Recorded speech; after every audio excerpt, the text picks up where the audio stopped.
Tuduhan yang paling bikin ketawa itu adalah ketika mereka mengatakan bahwa Al-Quranul Karim itu ada perubahan atau mengalami revisi. Karena sebab alasan misalnya Quran itu ada versi qiraahnya, ada pernah peristiwa dibakarnya Al-Quran, dan berbagai macam tuduhan yang bukan hanya lucu ya, tapi memang benar-benar ngelawak.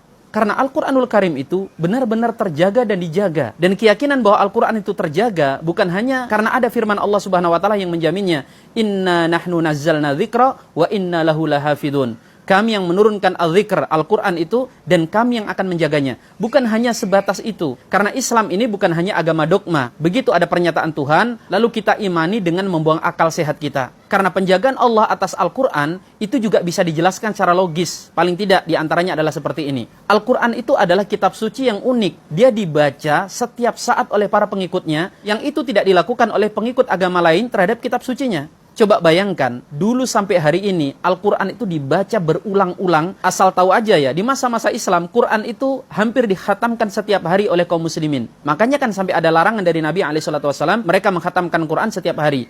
Diizinkan paling cepat 3 hari. Setelah zaman berganti, barulah ketika keimanan manusia itu mulai berubah, paling tidak kualitasnya menurun. Ada yang menghatamkan Quran dalam 5 hari, dalam 7 hari, sampai kemudian 30 hari sekali, sampai hari ini. Juz Al-Quran itu karena Al-Quran dibagi menjadi 30 bagian, supaya bisa dikhatamkan dalam sebulan sekali. Dan hal yang seperti ini bukan hanya pernyataan masa lalu, yang nanti dibilang halu gitu ya. Bisa dicek hari ini. Quran itu dibaca oleh masyarakat umum saja, itu setiap hari. Mereka bisa 1 juz, 2 juz. Apalagi di pondok-pondok pesantren, ada yang membaca Al-Quran dalam seharinya 10 juz, sehingga 3 hari dia khatam. Begitu sholat malam, ada yang menghatamkan dalam 2 malam, bahkan ada 1 malam. Hal yang seperti ini mungkin akan susah diterima oleh kalangan yang memang tidak terbiasa berinteraksi sedemikian rupa dengan kitab sucinya. Tapi bisa dibuktikan.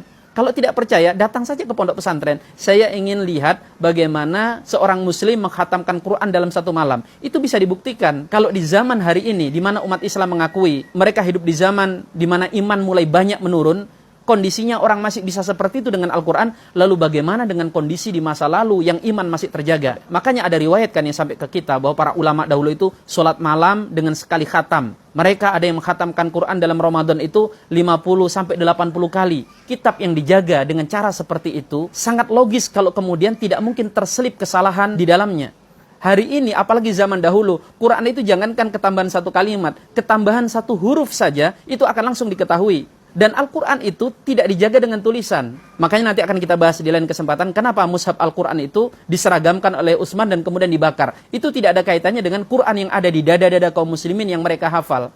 Hari ini saja, kalau seluruh Al-Quran dimusnahkan, dalam hitungan waktu yang sangat singkat, Quran itu masih bisa ditulis lagi persis seperti sebelumnya, tanpa ada kesalahan. Ini perlu diketahui oleh non-muslim atau termasuk orang Islam yang awam. Quran itu penjagaannya bukan hanya kata per kata loh. Bahkan sampai panjang pendeknya. Bahkan sampai sifat tebal dan tipisnya. Makanya ini perlu diketahui ya oleh mereka yang bikin konten-konten tentang Al-Quran. Padahal mereka ini dari nonis, katanya belajar Al-Quran otodidak, atau dari murtadin. Itu kita tahu bagaimana kapasitas keilmuannya tentang Al-Quran dari cara bacanya. Ada yang mantan kiai, ada mantan ustadz katanya murtad, kemudian baca Al-Quran. Jangankan para ulama, para santri atau orang awam saja sudah tahu ini orang ini kualitasnya dalam ilmu agama seperti apa. Belum berbicara tentang ilmu yang lainnya. Ilmu kaidah, kemampuan membaca kitab, baik kitab gondrong ataupun kitab gundul. Baru dari baca Quran saja sudah belepotan, itu pasti bermasalah. Ini pasti orang ini nggak paham Al-Quran. Karena Al-Quran itu, cara mempelajarinya unik. Dia tidak didapatkan dari buku, tidak bisa otodidak. Sepengetahuan saya, tidak ada muslim yang belajar Al-Quran otodidak. Kaum muslimin itu mempelajari Al-Quran dari gurunya. Dari gurunya ke gurunya. Dan itu bersambung kepada Rasulullah SAW. Untuk kalangan orang-orang awam, mungkin mereka tidak butuh pengetahuan atas sanad riwayat keilmuannya dia. Ini nyambungnya dari siapa sampai kepada Rasulullah, bagaimana jalurnya. Tetapi kalangan akademisi, para kiai, para ulama, para ustadz, itu punya kepentingan. Mereka punya sanad riwayat. Jadi bacaan Quran kita itu dari guru kita dari guru kita, nyampe kepada Rasulullah SAW. Dan ini bukan klaim kosong, bisa dibuktikan. Selanjutnya, hanya sedikit sebagai tambahan. Jangankan Al-Quran yang merupakan kitab suci, penjagaan umat Islam terhadap hadis saja yang secara grade berada di bawah Al-Quran kan, itu saja sudah sangat luar biasa. Proses kodifikasi hadis itu bahkan tidak setara dengan proses pembukuan kitab suci dalam agama yang lain. Karena sedemikian ketatnya.